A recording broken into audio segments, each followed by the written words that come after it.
Assalamualaikum warahmatullahi wabarakatuh. Kembali lagi bersama saya. Di sini saya akan melanjutkan materi tentang estimator. Nah, pada materi estimator kali ini saya akan membahas mengenai cara-cara dalam membuat rencana anggaran biaya atau RAB. Di mana untuk RAB ini saya akan fokuskan untuk RAB bangunan gedung dan rumah. Jadi di sini saya akan bahas satu persatu, step by stepnya dan langkah per langkahnya. Jadi di sini mungkin teman-teman sudah tidak asing lagi dengan tabel RAB seperti ini, di mana biasanya untuk RAB ini terdiri dari kolom number, uraian pekerjaan, volume, satuan, harga satuan, dan jumlah harga. Nah, lalu pertanyaannya, bagaimana sih langkah-langkah dari awal hingga akhir untuk membuat RAB seperti ini? Untuk cara-caranya, pertama, teman-teman perlu menyiapkan gambar kerja atau desain rencana bangunan terlebih dahulu. Jadi yang perlu teman-teman siapkan pertama adalah gambarnya terlebih dahulu atau desainnya. Jadi kalau teman-teman tidak memiliki gambar atau desain, maka teman-teman kemungkinan itu sangat mustahil sekali untuk bisa membuat RAB. Karena jika teman-teman tidak memiliki desain seperti ini, maka teman-teman tidak akan bisa mengetahui item-item pekerjaannya apa saja dan juga volumenya gitu kan. Lalu jika teman-teman tidak melihat desain, bagaimana bisa terbuat RAB gitu kan. Jadi yang paling pertama itu adalah perlu adanya desain atau gambar kerja terlebih dahulu. Jika teman-teman sudah memiliki desain, tahap kedua adalah membuat tabel untuk RAB, di mana tabel ini biasanya terdiri dari nomor, uraian pekerjaan, volume, satuan, harga satuan, dan total harga. Yaitu seperti yang saya jelaskan di awal. Jadi teman-teman perlu membuat tabel seperti ini, di mana terdiri dari nomor, uraian pekerjaan, volume, satuan, harga satuan, dan jumlah harga. Ataupun misalnya teman-teman ingin menambahkan item yang lainnya, silakan, misalnya analisa atau keterangan. Yang penting, yang pokoknya itu yaitu nomor, uraian pekerjaan, volume, satuan, harga satuan, dan jumlah harga. Jadi teman-teman buat dulu tabel seperti ini. Kemudian setelah teman-teman membuat tabel seperti ini, langkah ketiga adalah membuat rincian item pekerjaan atau uraian pekerjaan. Nah, rincian pekerjaan atau uraian pekerjaan itu seperti apa? Yaitu seperti ini, misalnya nama-namanya pekerjaan persiapan. Pekerjaan persiapan itu terdiri dari pengukuran dan pemasangan bowplank, pembuatan direksi kit, papan nama, pembersihan lapangan dan perataan, kemudian mobilisasi dan demobilisasi alat. Kemudian ada pekerjaan tanah, termasuk galian, urugan, pemadatan, urugan pasir, urugan sirtu, pekerjaan pondasi, pekerjaan beton, hingga pekerjaan yang paling terakhir misalnya dalam suatu bangunan atau berdasarkan desain itu ada pekerjaan sanitasi, di mana pekerjaan sanitasi ini terdiri dari wastafel, keran, hingga kloset jongkok. Nah, teman-teman perlu membuat uraian pekerjaan terlebih dahulu atau mendeskripsikan uraian pekerjaannya. Pertanyaannya, uraian pekerjaan atau deskripsi itu dibuat berdasarkan apa atau dirincikan mengacu terhadap apa? Itu ada 3 cara. Pertama, teman-teman bisa lihat di contoh-contoh RAB yang sudah ada, yang dapat teman-teman cari di berbagai media seperti Google ataupun lainnya, karena RAB bangunan itu umumnya hampir sama item-item pekerjaannya. Misalnya untuk pekerjaan persiapan pasti biasanya terdiri dari pengukuran, pembuatan direksi kit. Kemudian untuk pekerjaan tanah bisa terdiri dari galian tanah, urugan pasir, urugan sirtu. Tinggal nanti teman-teman modifikasi aja. Jadi misalnya teman-teman cari referensi di internet, contoh-contohnya teman-teman bisa copy paste, kemudian tinggal teman-teman edit atau teman-teman modifikasi sesuai dengan kebutuhan atau desain yang ada gitu kan. Pekerjaannya apa saja gitu. Kemudian bisa juga teman-teman mengacu pada ASP yang ada di lampiran Permen PUPR. Nah, di ASP ini juga sudah dirincikan untuk pekerjaan tanah itu biasanya terdiri dari galian tanah untuk 1 meter, galian tanah untuk 2 meter, galian tanah untuk 3 meter, tanah keras. Kemudian untuk pekerjaan persiapannya juga itu macam-macam, bisa terdiri dari pembuatan jalan sementara, pembuatan apa namanya, perataan lapangan dan pembersihan lapangan, pembuatan bedeng pekerja. Jadi teman-teman juga bisa mengacu pada ASP. Kemudian ketiga, teman-teman bisa juga dengan mengimajinasikan urutan pekerjaannya dari pekerjaan yang paling awal hingga pekerjaan paling akhir dalam proses pembangunan. Maksudnya mengimajinasikan itu seperti apa? Teman-teman bisa bayangkan saja dari desain ini, misalnya ada bangunan seperti ini, dimana kalau membuat bangunan, teman-teman imajinasikan aja ada suatu lahan kosong ingin didirikan suatu bangunan. Maka tahap pertama yaitu biasanya pembersihan, perataan, kemudian dilanjut galian tanah. Habis galian tanah misalnya pembuatan fondasi baru slope, baru kolom ngedak, baru habis selesai itu atap, baru dinding. Jadi diimajinasikan aja step by stepnya gitu kan. Itu juga bisa dengan cara seperti itu. Yang penting teman-teman mengacu kepada gambar yang ada gitu kan, karena item-item pekerjaannya kurang lebih hampir sama, cuman tinggal ditambah atau dikurangkan saja gitu kan, tergantung kebutuhan dari desain tersebut. Jadi setelah tahap ketiga itu selesai, teman-teman lanjut ke tahap 4, dimana tahap 4 itu teman-teman menghitung volume atau quantity untuk setiap uraian pekerjaan. Tadi kan teman-teman sudah mendeskripsikan uraian pekerjaannya. Lalu yang keempat itu adalah teman-teman menghitung volume. Nah, perhitungan volume ini gimana? Teman-teman bisa juga menghitungnya seperti ini. Di sini saya memiliki backup data, yaitu backup data ini adalah perhitungan volume. Dimana misalnya untuk pekerjaan galian tanah 1 meter, itu di sini ada perhitungannya.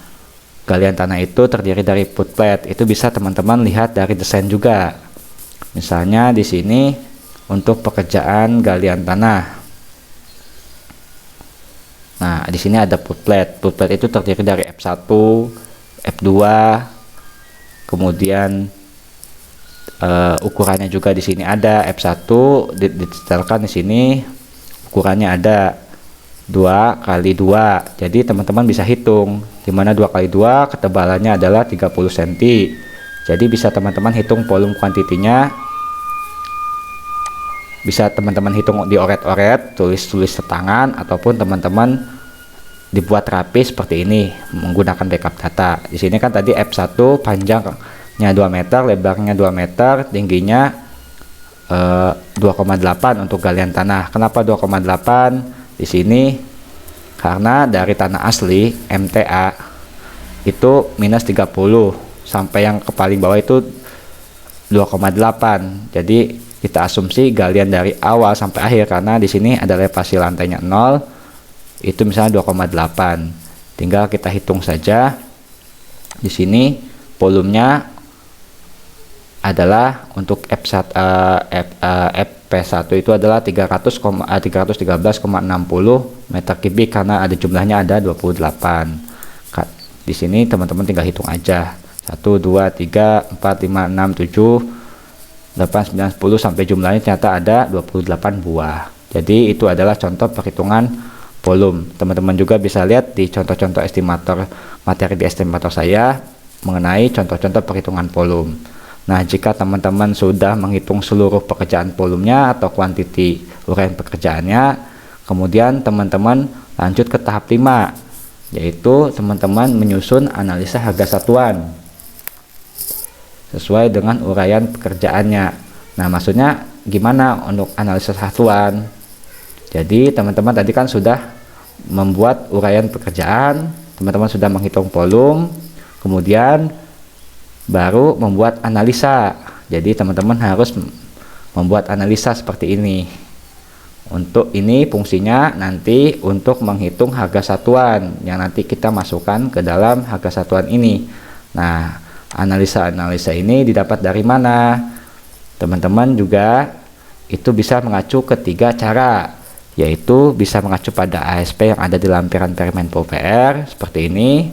Nah, seperti ini misalnya untuk pekerjaan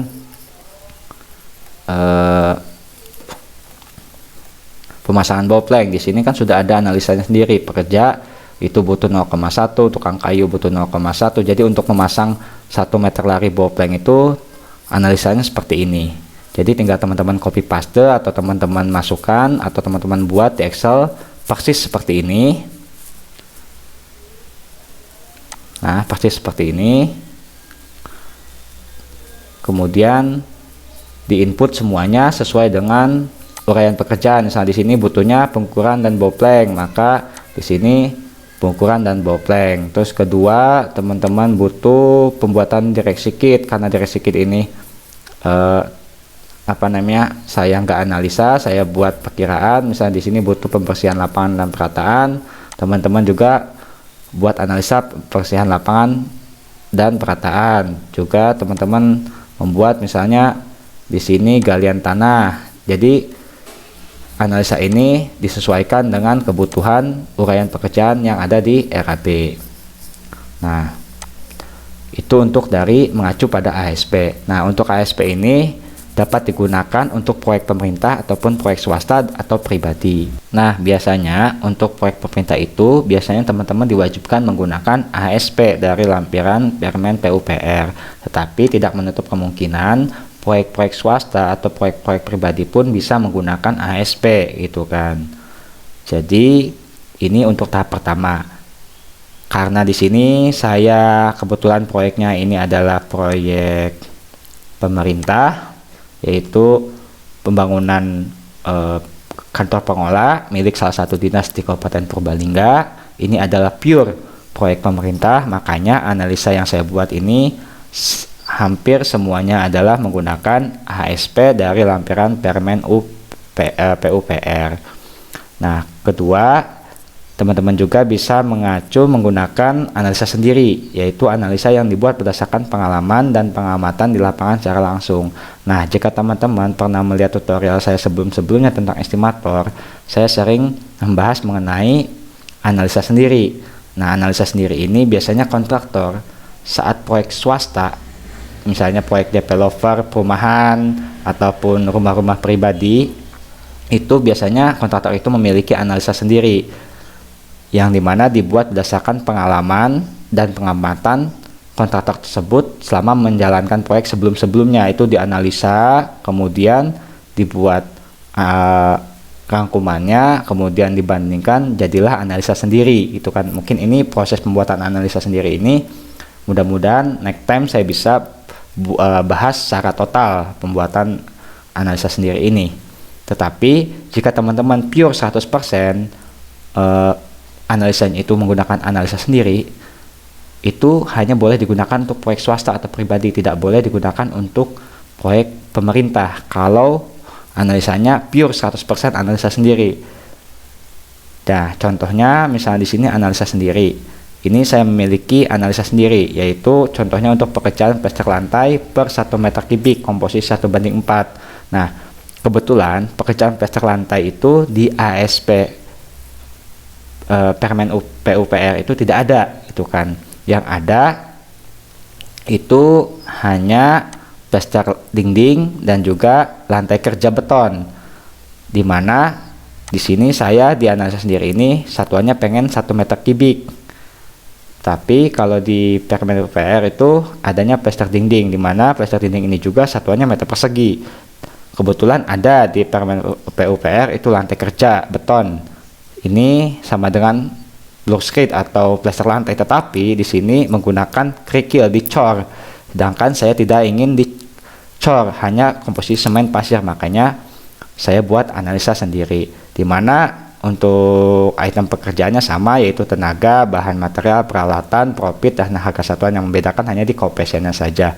Nanti mudah-mudahan next tutorial saya bisa membahas secara keseluruhan tentang bagaimana cara membuat koefisien sendiri gitu kan, untuk analisa sendiri.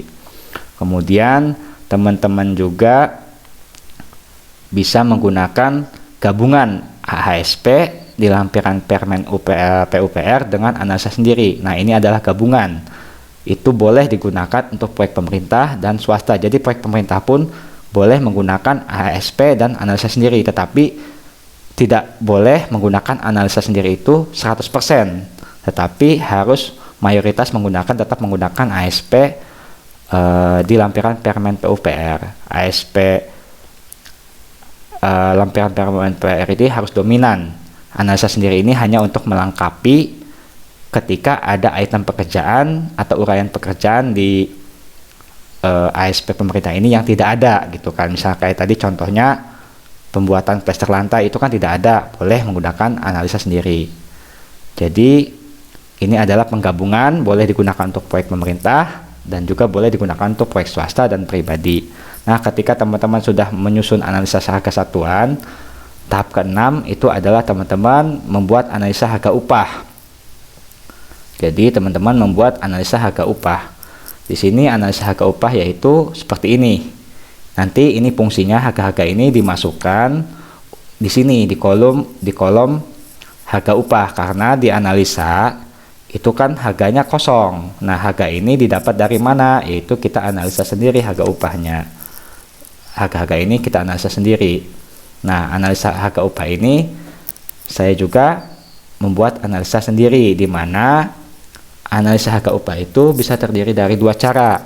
Bisa mengacu pada harga upah pasaran yang ada di sekitar lokasi proyek. Misalnya teman-teman proyeknya itu di Kabupaten Purbalingga, teman-teman bisa bertanya harga pasaran pekerja di sana untuk tukang, kenek, mondor itu berapa harganya gitu kan.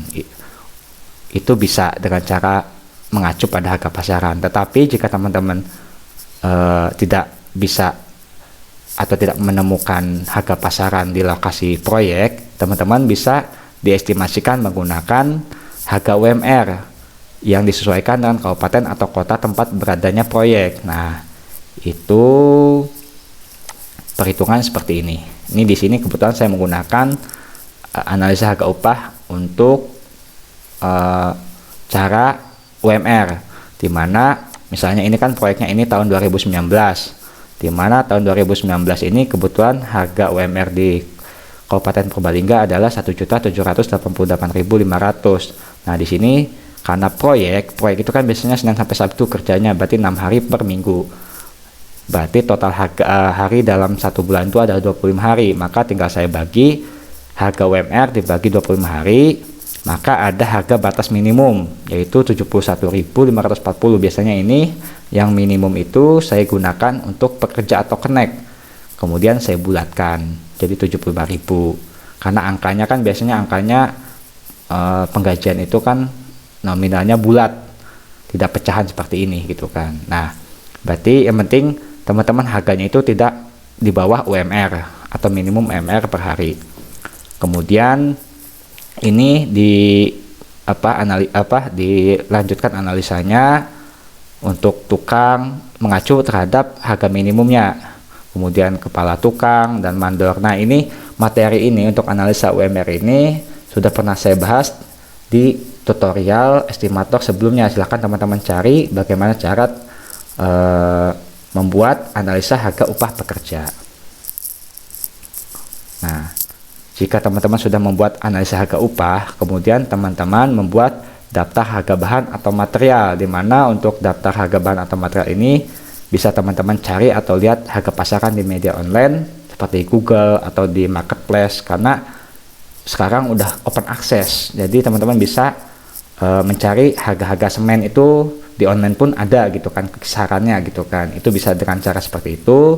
Kedua, bisa dengan survei langsung. Teman-teman datang ke toko material tempat lokasi proyek itu berada, atau ke supplier material di sekitar proyek itu, semen harganya berapa, pasir harganya berapa, bisa seperti itu. Bisa cari di internet ataupun bisa survei langsung ke toko. Nah, nanti harga-harga material ini teman-teman buat juga seperti ini. Daftar harga satuan bahan bangunan ini didapat dari yang seperti yang saya jelaskan, bisa dengan dari cara online, referensi online, ataupun dari toko material atau supplier material. Jadi dibuat daftar material seperti ini. Nanti ini juga digunakan untuk dimasukkan ke dalam harga material di sini gitu kan. Kemudian jika teman-teman sudah membuat daftar harga bahan atau material, teman-teman lanjut dengan membuat daftar harga alat atau peralatan. Ini juga sama, bisa dicari di media online referensinya, ataupun bisa survei langsung ke tempat persewaan alat. Nah, nanti dibuat juga daftar harga alat seperti ini. Nah, Misalnya untuk dump truck per jamnya berapa, vibrator roller per jamnya berapa, genset per jamnya berapa. Ini juga nanti bisa dimasukkan ke peralatan jika di sini ada alat dianalisanya. Kemudian jika daftar harga alat dan peralatan sudah dibuat, baru inputkan harga upah, material, dan harga alat ke dalam analisa harga satuan. Seperti yang tadi saya jelaskan. Jadi karena di sini sudah ada analisa upah, teman-teman udah buat, harga bahan sudah teman-teman buat, harga alat sudah teman-teman buat, maka ini tinggal teman-teman inputkan saja ke sini berdasarkan uraian pekerjaannya. Di sini pekerja berapa harga per harinya, OH-nya 75.000. Kemudian tukang kayu berapa, di sini 90.000. Kemudian untuk kepala tukang di sini 95.000 dan mandor 110.000. Jadi dimasukkan aja ke sini. Untuk kayu di sini balok 5/7 harganya 3 juta. Teman-teman tinggal masukkan aja ke sini. Nanti didapat dari penginputan ini didapatlah harga satuannya. Di sini di total. Dapat kebetulan untuk pemasangan bopeng dapat harga satuannya adalah 101.200 per meter larinya. Jadi udah dapat seperti ini. Kemudian lanjut lengkapi tabel RAB yang sudah dibuat. Input volume berdasarkan hasil volume sudah dihitung untuk setiap masing-masing uraian pekerjaan. Jadi tinggal diinput semuanya. Volume tadi kan teman-teman sudah misalnya udah menghitung membuat backup data seperti ini. Tinggal volume ini diinputkan ke dalam ini, dibuat seperti ini. Satuannya juga teman-teman inputkan. Kemudian untuk harga satuannya teman-teman inputkan dari harga satuan ini. Jadi semuanya teman-teman inputkan dari volume satuan pekerjaan, input harga satuan, kemudian di sini hitung total harga. Teman-teman juga input total harga di sini. Nah, total harga ini itu adalah dengan mengkalikan antara volume dikali harga satuan. Jadi tinggal karena udah diinput volumenya dikali harga satuan didapatlah total harga atau jumlah harga. Nanti teman-teman input semua sampai seperti ini. Kalau udah selesai berarti RAB teman-teman sudah jadi. Kemudian setelah semuanya diinput, kita lanjut ke tahap selanjutnya, yaitu tahap 11, yaitu membuat tabel rekapitulasi harga.